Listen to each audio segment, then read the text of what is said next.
So now we are on the LibararyLens beta feature, and this part of Booksource is arguably my favorite part, and I haven't found anything like it in the other platforms I have tried to use in the past, and so I'm going to sort of show you how Booksource uses the different features in order to help you organize your classroom library and also to build your classroom library in the future.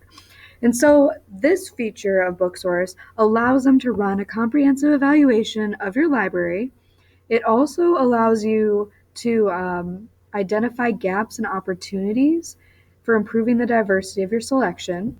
So this diversity can include anything from the gender of your authors to the different colored authors you have and like the different international authors you have. So it's just trying to help you build a more comprehensive variety of books to offer your students.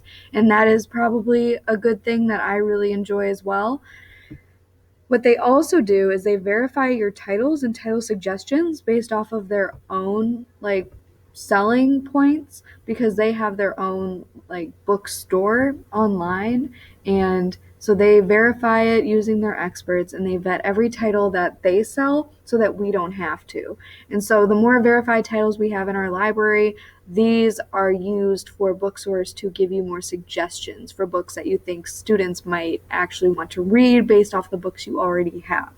So 70% of my library is Booksource verified, which leaves the last 30% to be unverified. And I would guarantee you that these 30% are probably my advanced copies because they were unpublished, they have all the original edits, and they aren't sold in bookstores, so I doubt that Booksource would have them. So that's probably why there's 30% unverified.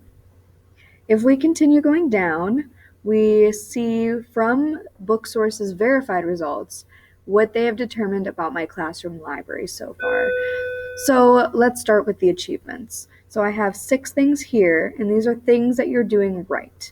So apparently I've been doing a great job at including fresh books in my library, and so I have always been suggested by my professors and whatnot and other teachers to stay up to date on the current YA novels.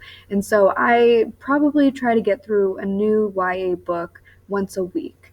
And so I tried my best to include the fresh books in my library as well. And I get lots of these at NCTE, which is one of the teaching conferences. And I also get them through different book giveaways. And these are probably also in my advanced copies as well, because those are new books that just came out that are in the age group that I am teaching.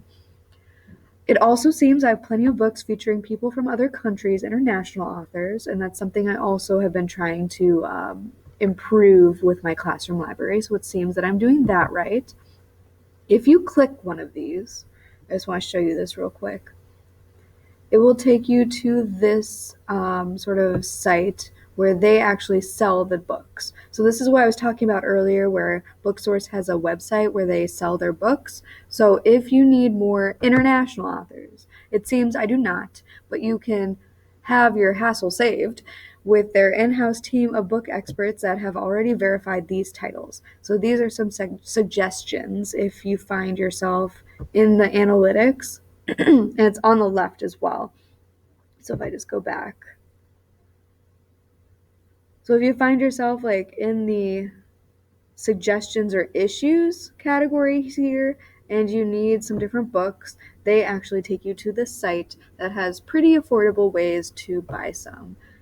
Okay, so some other things. I have diverse authors and illustrators. Something that I also strive to include in my library are my picture books because I realize that students like them. I like picture books and graphic novels. I use picture books pretty frequently, even in a high school classroom, in order to do my mentor texts. So I try to make sure that I have a diverse arrangement of authors. And then this also includes diverse protagonists and then diverse cultures.